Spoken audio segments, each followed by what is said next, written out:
Le titre du message, du moins le thème du culte, ou bien du message, en gros, c'est Troublemaker.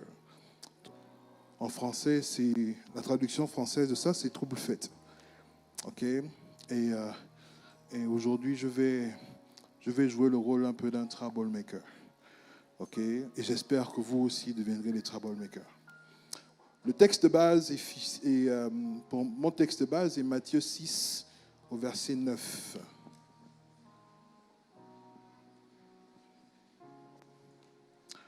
Matthieu 6, 9, c'est un verset que nous connaissons tous. C'est Jésus qui parle. Il dit, « Voici donc comment vous devez prier. Notre Père qui es aux cieux, que ton nom soit sanctifié, que ton règne vienne, que ta volonté soit faite sur la terre comme au ciel. Donne-nous aujourd'hui notre pain quotidien. » Amen. Tout le monde connaît ce verset par cœur. Amen. On peut le répéter ensemble. Notre Père qui es aux cieux, que ton nom soit sanctifié, que ton règne vienne, que ta volonté soit faite sur la terre comme au ciel. Donne-nous aujourd'hui notre pain quotidien. Amen. Vous savez, l'une des choses que Dieu nous a données et qui fait la différence entre l'homme et l'animal, c'est que l'homme a la pensée. Descartes a dit « je pense, donc merci ». Donc l'une des choses qui fait la différence entre l'homme et les animaux, c'est la pensée, la capacité de réfléchir, la capacité d'analyser. Amen. Amen. Et moi donc j'ai un problème avec ce texte-là. C'est un texte qu'on nous a demandé de répéter. C'est la prière que Jésus nous a enseignée. Ok, mais il y a quelque chose qui me dérange dedans. Répétons-le encore ensemble, s'il vous plaît. Notre Père qui es aux cieux, que ton nom soit sanctifié, que ton règne vienne, que ta volonté soit faite sur la terre comme au ciel. Amen.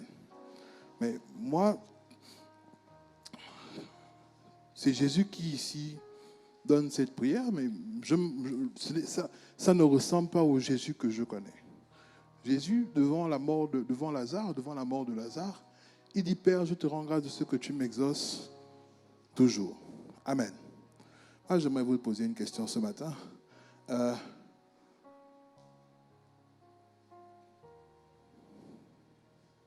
Est-ce que le règne de Dieu est venu? Est-ce que le règne de Dieu est venu là? Sommes-nous en train de vivre le règne de Dieu? Est-ce que la volonté de Dieu se fait sur la terre comme au ciel? Mais il y a un bug alors. C'est quoi le problème? Comment ça se fait que Jésus, depuis 2000 ans, a prié, nous a enseigné une prière, et jusqu'à aujourd'hui, il n'y a pas encore l'exaucement? Qu'est-ce qui se passe? Est-ce que Jésus a bugué? Notre Père qui es aux cieux, que ton nom soit sanctifié, que ton règne vienne, que ta volonté soit faite sur la terre comme au ciel. On est en 2023. Jusqu'aujourd'hui, le règne de Dieu n'est pas encore venu. Jusqu'aujourd'hui, la volonté de Dieu ne se fait pas encore sur la terre comme au ciel. Qu'est-ce qui se passe? Pourquoi Dieu tarde-t-il à exaucer cette prière, qui pourtant est la prière qu'on nous a enseignée? Vous êtes avec moi? Vous aussi, vous trouvez que c'est bizarre? Mais pour vous, c'est normal. C'est normal? Pardon? Vous avez dit bizarre? Quand même, c'est bizarre. Ok? Il y a quelque chose qui tourne pas rond, là. Ok? Premièrement, on va aller étape par étape. Dans la prière, on dit que ton nom soit sanctifié. Ok? C'est quoi le nom de Dieu? Yahweh. Qui a dit Yahweh? Oui, merci. Yahweh. Tout le monde est d'accord que le nom de Dieu, c'est Yahweh? Lorsque Moïse a demandé à Dieu, quel est ton nom? Quand je vais aller vers Pharaon, je vais dire que quelle est la personne qui m'envoie? Et Dieu a dit, mon nom, c'est Yahweh. Merci, chef. Yahweh, ça veut dire? Yahweh, ça veut dire? Vous ne savez pas ce que ça veut dire, Yahweh? Si? Yahweh, ça veut dire? Yahweh, ça veut dire, je suis. Amen. Amen. On est ensemble? D'accord. Si le nom de Dieu c'est Yahweh, et que Yahweh dit, ça veut dire je suis. Ok? Qui es-tu? Daniel. Pardon? Daniel, mon prénom. Daniel. Daniel comment? Mbengwe. D'accord. Qui es-tu? Ngiti. Qui es-tu? Nyingwa. Qui es-tu? Leslia. Qui es-tu? Linda. Très bien. Ok. Révérend Richard, qui es-tu? Richald. Richald.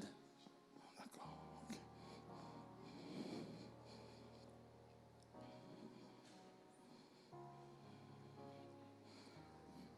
Sim, qui es-tu? Je suis Sim.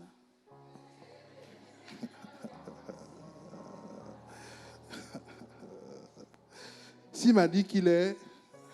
D'accord. À la différence de toutes les personnes que j'ai interrogées, Sim a commencé par répondre en disant « Je suis Sim ». Donc si je devais traduire ça en hébreu, n'est-ce pas, non? Donc on serait dans Yahweh. Est-il possible que Sim fasse partie de la famille de... Et que simplement Sim soit le prénom, son nom de famille c'est...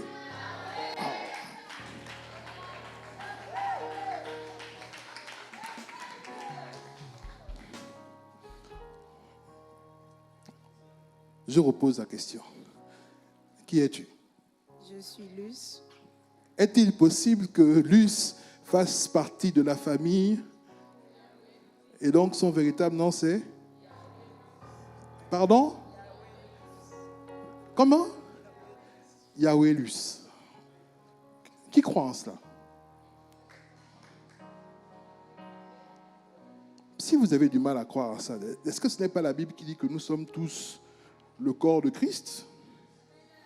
Donc ça veut dire que nous sommes tous membres d'un seul corps. Et donc, parce que nous sommes tous membres d'un seul corps, en réalité, nous avons un seul nom. N'est-ce pas? Mais peut-être différents prénoms. Je suis Édouard Claude Sou. Donc si je devais traduire ça en hébreu, ça donnerait Yahweh Édouard Claude Sou. Amen. Mais moi, j'ai un autre problème avec, c'est que la Bible nous dit, et la technique, mettez-moi s'il vous plaît le verset en ligne sur les écrans, Exode 27. Exode 27.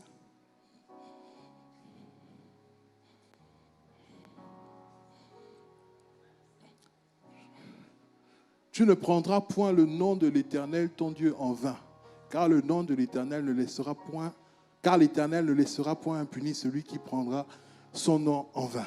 Amen. Bon, maintenant, quand moi, Édouard Claude Oussou, je dis, je suis Édouard Claude Oussou, un brigand, est-ce que c'est normal?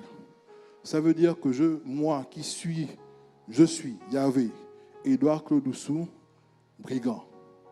Je suis Yahweh, Édouard Claude Oussou, incapable.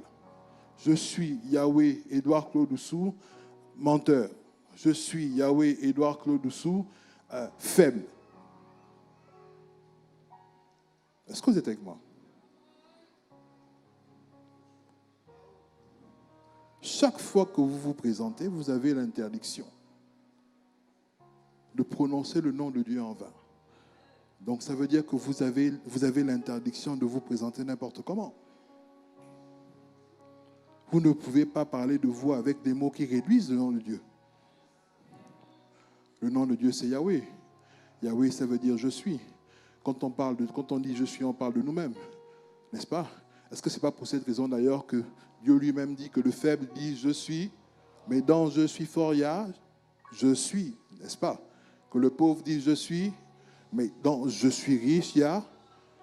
Mais pourquoi vous alors vous utilisez le nom de Dieu pour dire ah je suis malade, je suis fatigué, ah je suis malade, je suis... Why? Est-ce que ce n'est pas l'une des raisons pour laquelle jusqu'à aujourd'hui le nom de Dieu n'est pas sanctifié?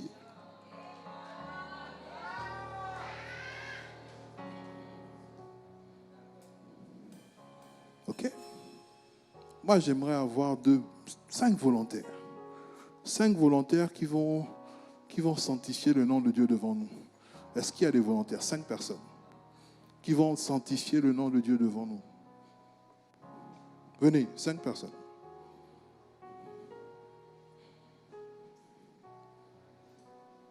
Aka.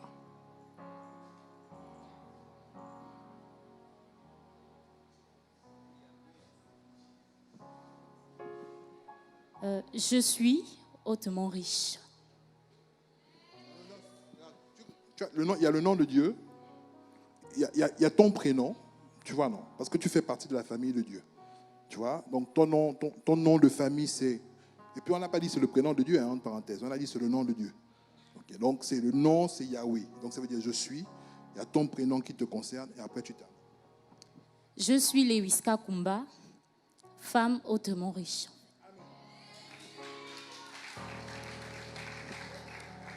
Je suis Ivana Ivanga, femme appelée à impacter.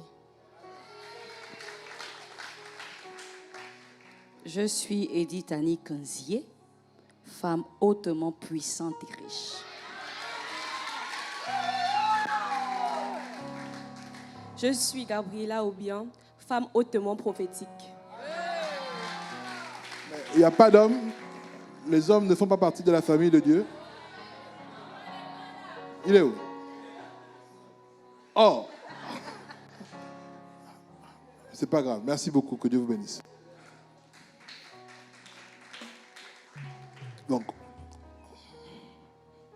Donc, la première partie de la prière, que ton nom soit sanctifié, en réalité, même si il semblerait que la prière s'adresse à Dieu, mais en réalité, la prière s'adresse à nous.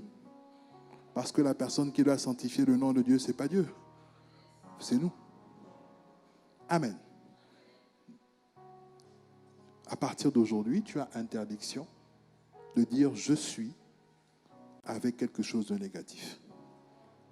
Amen. Tu as interdiction de parler de toi en négatif.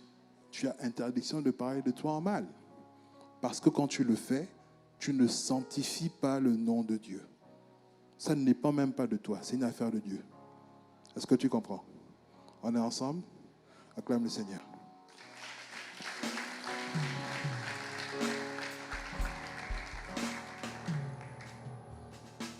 La deuxième chose, c'est que ton règne vienne. OK? Allons-y ensemble dans Apocalypse 14, Apocalypse 17, 14.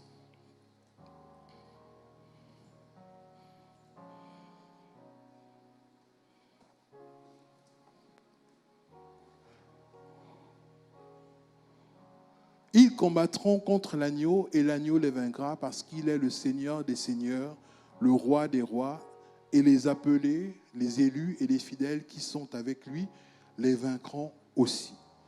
Amen. Bon. Dieu est au ciel. La prière commence en disant « Notre Père qui es aux cieux ». Okay? Dieu règne dans le ciel, ça ne fait l'objet d'aucune contestation, d'aucun doute, tout le monde le sait. Okay? Mais qu'est-ce qui va faire que Dieu règne sur la terre, à ton avis? Amen. Tu peux répéter ça. C'est que nous régnons, nous, sur la terre. Amen. Quelqu'un est d'accord avec ce qu'il a dit là? N'est-ce pas, non? Donc, c'est que tu règnes aussi sur la terre. Donc, quand tu règnes sur la terre, ça permet à ce que Dieu règne. Bon, maintenant, ça va plus loin. La Bible ici nous dit que Jésus est le roi des rois et le Seigneur des seigneurs. Amen. C'est-à-dire que dans le royaume de Jésus, il n'y a que les rois. Dans le royaume de Jésus, il n'y a que les seigneurs. Est-ce que tu es sûr de faire partie du royaume si tu n'es pas un roi? Es-tu sûr de faire partie du royaume si tu n'es pas un seigneur? Dieu t'appelle dès que tu as été sauvé. L'une des missions qui t'a été donnée, sinon la mission majeure qui t'a été donnée, c'est de devenir un roi.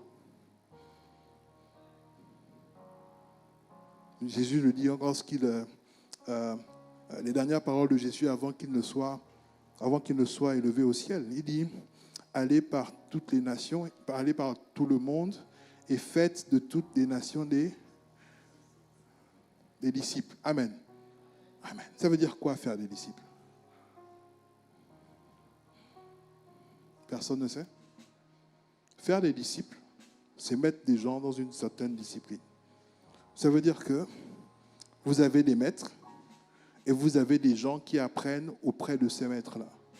Donc Dieu nous recommande de faire en sorte que les nations apprennent, soient sous notre disciple-là, auprès de nous. Si les nations apprennent de nous, qui contrôle les nations? Si les nations apprennent de nous, qui les contrôle? Mais en général, qui est à la tête d'une nation? N'est-ce pas un roi ou un président? Maintenant, toi aujourd'hui, qu'est-ce qui t'empêche de régner? Dans quel domaine veux-tu régner? Dans quel domaine vas-tu régner? Qui sait? C'est très bien. Qui ne sait pas dans quel domaine il va régner? Lève la main, c'est important. Qui ne sait pas? Bon. Qui sait dans quel domaine il va régner? D'accord. Vous attendez quoi pour régner? Parce que c'est à cause de vous que ton père, que ton règne vienne n'est pas encore arrivé. C'est parce que vous ne régnez pas. Jésus a prié. Jusqu'à présent, la prière n'est pas exaucée parce que vous ne régnez pas. Ce n'est pas Jésus. Là, ce n'est même pas Dieu, c'est toi. Tu commences à régner quand?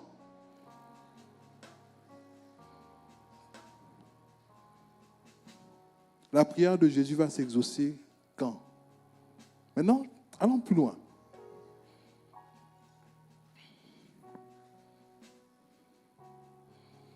Allons dans Apocalypse 4, 10.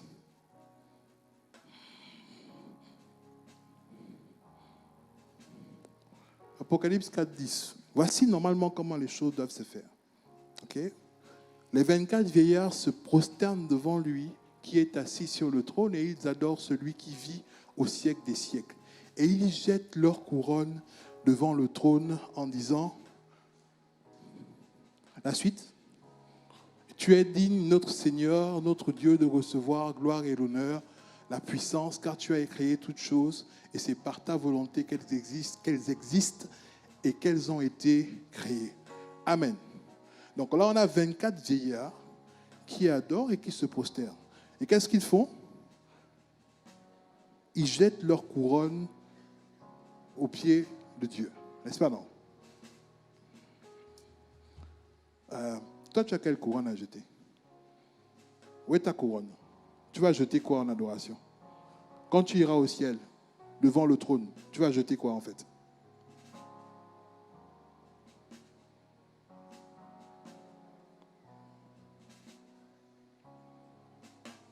Quand tu iras au ciel devant le trône, hein, avec les 24 vieillards, toi, tu vas jeter quelle couronne? Où est ta couronne? Amen. Est-ce que vous comprenez ce que je dis? J'ai l'impression que vous êtes perdus. On est ensemble. D'accord. En tout cas.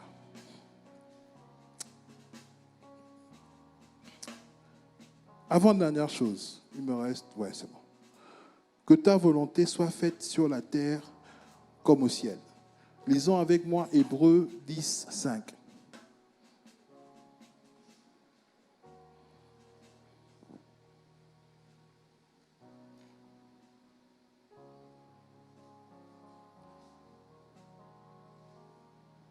C'est pourquoi Christ, entrant dans le monde, dit, « Tu n'as voulu ni sacrifice ni offrande, mais tu m'as formé un corps. » La suite, « Tu n'as agréé ni holocauste ni sacrifice pour le péché. Alors j'ai dit, voici je viens, en parenthèse, dans le rouleau du livre, il est question de moi, pour faire, ô Dieu, ta volonté. » Amen. La question, c'est pourquoi est-ce que la volonté de Dieu ne se fait pas sur la terre? N'est-ce pas? Christ donne la réponse. Dieu lui a formé un corps, et parce que Dieu lui a formé un corps, il dit, me voici, ô Dieu, pour faire ta volonté. Amen. Qui ici a un corps? À la réponse, pourquoi la volonté de Dieu ne se fait pas sur la terre? La réponse, c'est que tu n'as pas encore dit, me voici, ô Dieu, je veux faire ta volonté. C'est simplement ça. Donc, dans cette prière, notre Père qui es aux cieux, que ton nom soit sanctifié, que ton règne vienne, que ta volonté soit faite sur la terre, ces éléments-là ne dépendent pas de Dieu en réalité. Ces éléments dépendent de toi. C'est toi qui dois sanctifier le nom de Dieu par la façon dont tu parles de toi, par la façon dont tu te vois, par l'image que tu as de toi-même. C'est toi qui dois amener le règne de Dieu parce que tu deviens toi-même un roi ou une reine dans ton secteur d'activité. À la fin de ta vie, tu dois pouvoir avoir une couronne que tu vas jeter aux pieds de ton maître. Parce que tu es roi et que tu reçois directement les instructions de Dieu, tu amènes le règne de Dieu à se manifester pleinement sur la terre. Amen. Que ta volonté soit faite sur la terre comme au ciel. Il suffit simplement que tu te lèves et que tu dises, me voici, ô Dieu, pour faire ta volonté. Amen. Maintenant, je vais terminer avec un petit plus, un petit secret.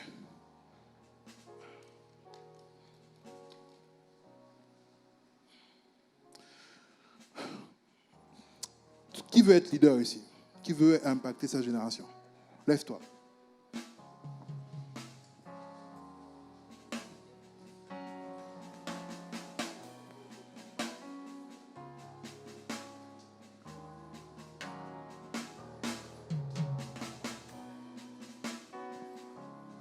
Alléluia, gloire à Dieu. Vous savez, la première chose qu'un leader doit avoir, la première chose que quelqu'un qui veut impacter sa génération doit avoir, c'est la vision. Et ça veut dire quoi avoir la vision? Et les gens ont du mal souvent à comprendre. Avoir la vision, vous savez, ce n'est pas toujours le fait de vouloir créer quelque chose qui n'existe pas. Ou bien le fait de vouloir, je ne sais pas comment dire ça, inventer une nouvelle chose, ou bien une nouvelle société, ou je ne sais pas quoi. La première étape de la vision que vous devez avoir, c'est partout où vous êtes, vous devez vous poser la question, comment est-ce que j'améliore ce qui se fait déjà? On est à l'église, tu es un leader. Parce que tu es un leader, tu regardes l'église et tu dis, comment est-ce qu'on peut faire mieux ici? Qu'est-ce qu'on peut améliorer ici? C'est la première étape pour commencer à te démarquer et devenir quelqu'un qui va impacter. Comment j'améliore mon environnement? Comment j'améliore mon pays? Comment je contribue à l'amélioration de l'église? Comment je contribue à l'amélioration de mon école? Comment je contribue à l'amélioration de l'entreprise qui me paye? Ça, c'est un. La deuxième étape, c'est que tu dois être capable d'influencer les gens autour de toi pour que cette vision se réalise. Donc, ça veut dire quoi? En général, ce qui se passe, c'est que toi, tu as vu quelque chose de nouveau qu'on pourrait faire. OK? Tout le monde ne l'a pas vu. Tu commences à te comporter à ce que tu deviennes crédible. Je vais vous prendre un exemple. Il y a quelqu'un que je suis dans le leadership, et puis elle avait un problème au niveau de ses collègues. Elle avait une façon de faire les choses qui était la bonne façon de faire les choses, mais ses collègues ne voulaient pas suivre parce que ça demandait du travail supplémentaire. Sauf que, à la fin de l'année, on a renouvelé son contrat. Et elle a eu une augmentation. Alors qu'aucun de ses collègues, certains on a renouvelé le contrat, mais les autres n'ont pas eu l'augmentation. Maintenant que ce fait est arrivé, ses collègues commencent à se demander, mais comment tu as fait? C'est quoi ton secret? Pourquoi toi tu as eu l'augmentation? Est-ce que tu es la copine du directeur? Est-ce que tu connais quelqu'un là-bas? La vérité, c'est que dès le départ, elle avait une vision différente. Elle a commencé elle-même à mettre en pratique la propre vision qu'elle a eue. Et parce qu'elle a commencé à avoir les fruits, les gens commencent à se poser des questions et les gens commencent à prendre exemple sur elle. Amen. Amen. Le problème que nous avons ici, c'est que très peu d'entre vous, vous avez des visions. Même pour votre propre vie. de personnes ici, vous vous demandez comment est-ce que je peux améliorer ma condition de vie? Comment est-ce que je peux vivre mieux? Comment je peux, entre guillemets, déménager dans une maison plus grande? Comment est-ce que je peux l'année prochaine m'acheter une nouvelle voiture? Le problème qu'on a, c'est que vous venez à l'église, vous levez les mains vers le Seigneur, donne-moi une nouvelle voiture. Seigneur, fais-moi déménager. Mais toi-même, tu ne réfléchis pas. Comment est-ce que je peux déménager? Ça va venir du ciel. Bon, bing. Je vais vous choquer. La Bible dit, si vous n'avez pas de vision, voilà, ça va vous aider. La Bible dit que Jésus ne faisait que ce qu'il a vu son Père faire dans les cieux. N'est-ce pas, non? Vous savez ça? Vous savez ça? Jésus a dit qu'il ne fait que ce qu'il a vu son Père. Ce qu'il a quoi? Ce qu'il a quoi? Donc ça veut dire que Jésus avait une... Mais la vision que Jésus avait, c'était quoi? Ce que son Père faisait dans les cieux. N'est-ce pas? Toi, tu es en manque de vision. Tu ne sais pas comment faire. Je te donne un secret qui est simple. Ok? Imagine comment la chose serait faite au ciel. Imagine comment Dieu aurait fait la chose. Imagine comment Jésus aurait fait la chose. Et puis essaye de faire comme lui. Si tu fais ça, à coup sûr, mais à coup sûr, tu seras un dignitaire. À coup sûr, tu seras une personne qui va se démarquer. À coup sûr, tu deviendras un troublemaker. À coup sûr, tu deviendras une personnalité. Pourquoi? Parce que le degré d'excellence de Dieu est plus l'infini. On ne parle même plus d'excellence, on parle de perfection. C'est avec nous qu'on parle d'excellence.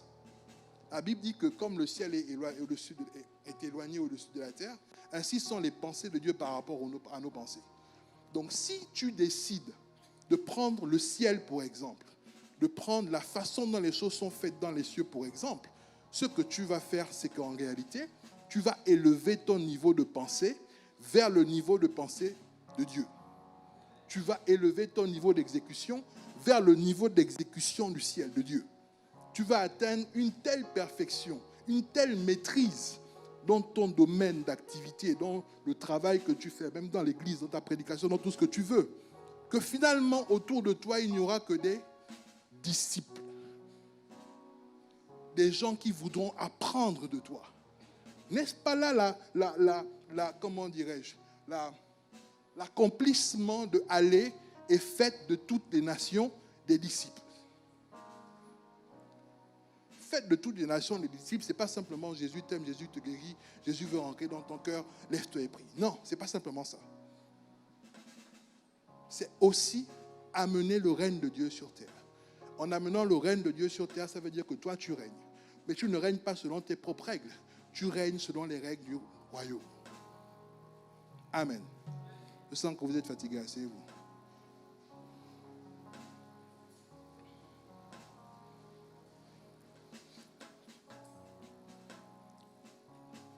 Est-ce qu'on se comprend? Est-ce qu'on se comprend? Dans toutes les choses que tu fais, pose-toi la question, ferme les yeux.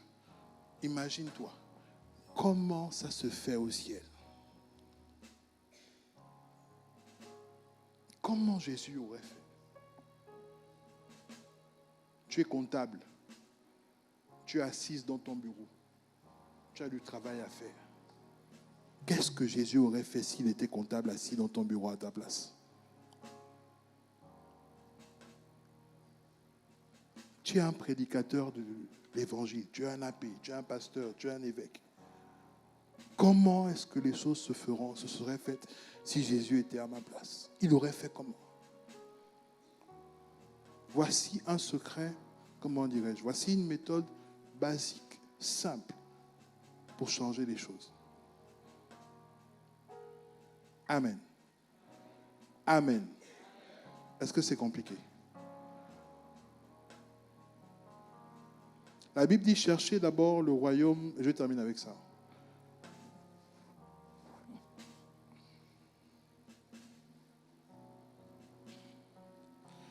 L'une des raisons pour lesquelles grande majorité d'entre nous n'avons pas tout ce dont nous avons besoin, ou bien tout ce que nous rêvons posséder. Rêvons avoir ou rêvons posséder. Ça se cache dans ce verset-là. Cherchez d'abord le royaume des cieux et sa justice.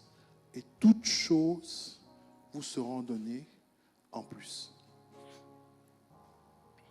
À votre avis, c'est quoi le royaume des cieux qu'on cherche?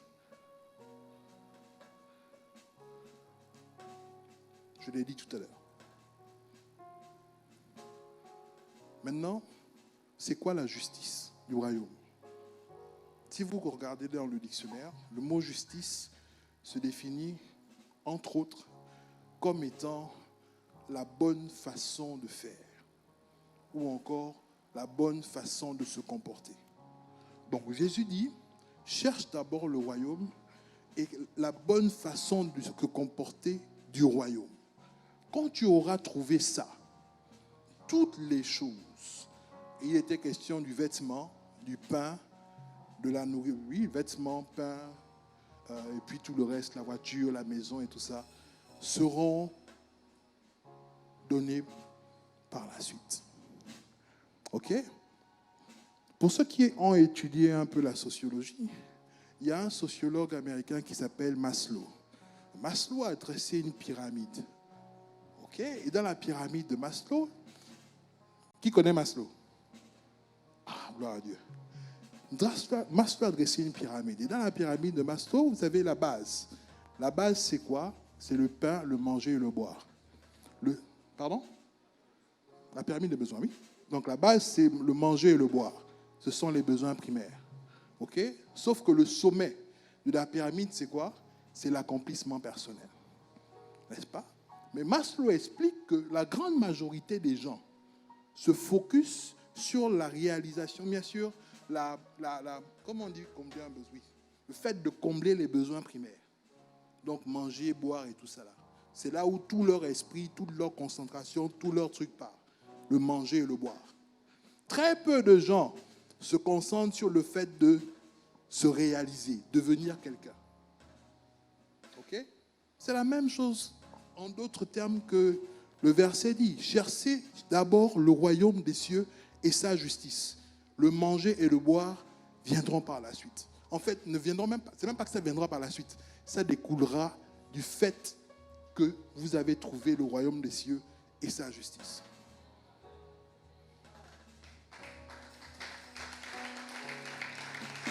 Si tu te concentres sur le manger et le boire, jamais tu ne deviendras la personne que tu dois devenir. Si tu te concentres sur « qu'est-ce que je vais manger demain ?» jamais tu ne seras un leader.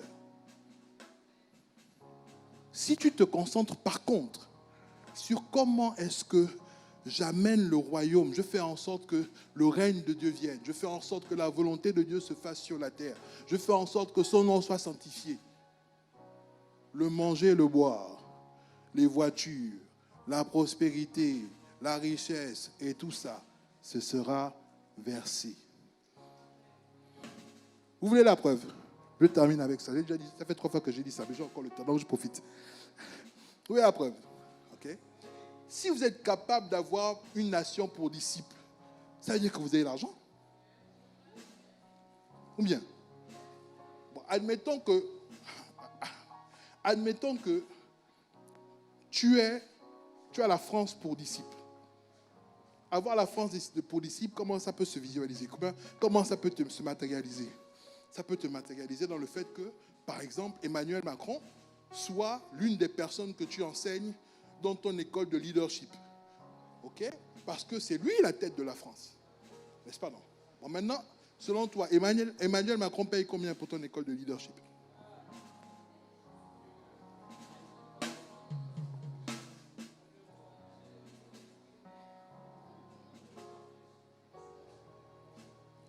Tu as Joe Biden dans ton école de leadership. Il paye combien? Tu as les États-Unis qui deviennent tes disciples. Ils font comment? Ils payent combien? Bon, maintenant, est-ce que ça ne veut pas dire tout justement que tout ce qu'on a dit là, les voitures, l'argent, le manger, est-ce que tu vas encore te soucier de ça?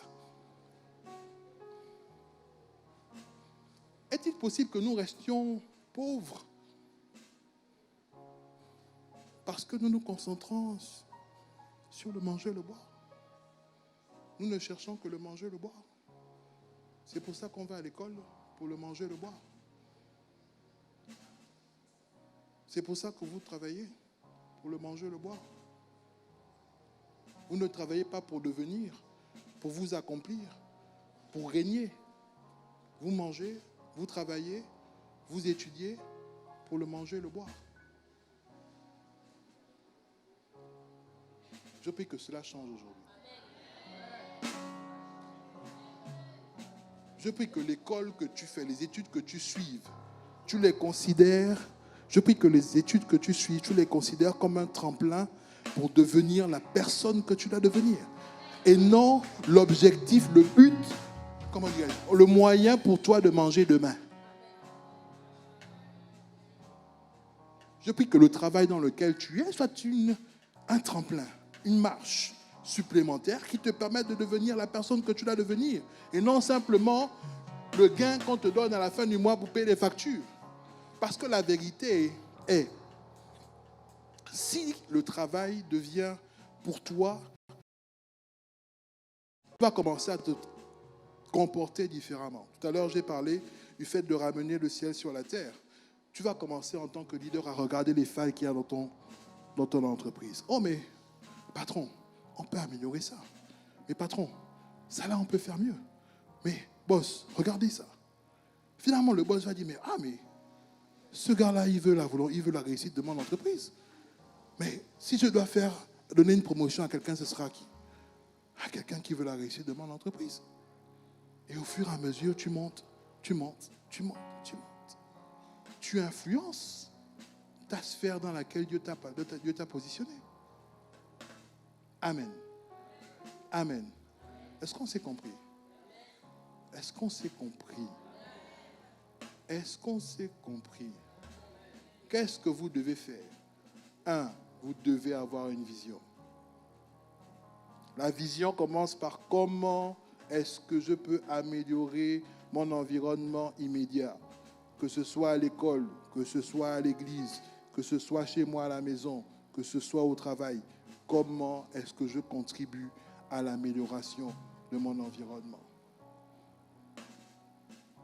Deuxième chose, tu te poses la question, comment Jésus aurait fait à ma place?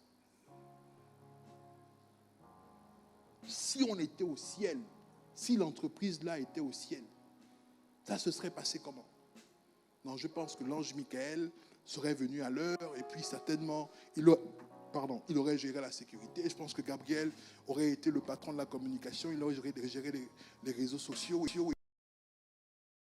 par semaine, machin et tout, avec un certain standing et tout, parce que c'est le ciel.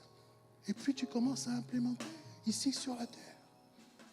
Que ton nom soit sanctifié, que ton règne vienne, que ta volonté soit faite sur la terre comme au ciel. Amen. Que Dieu vous bénisse.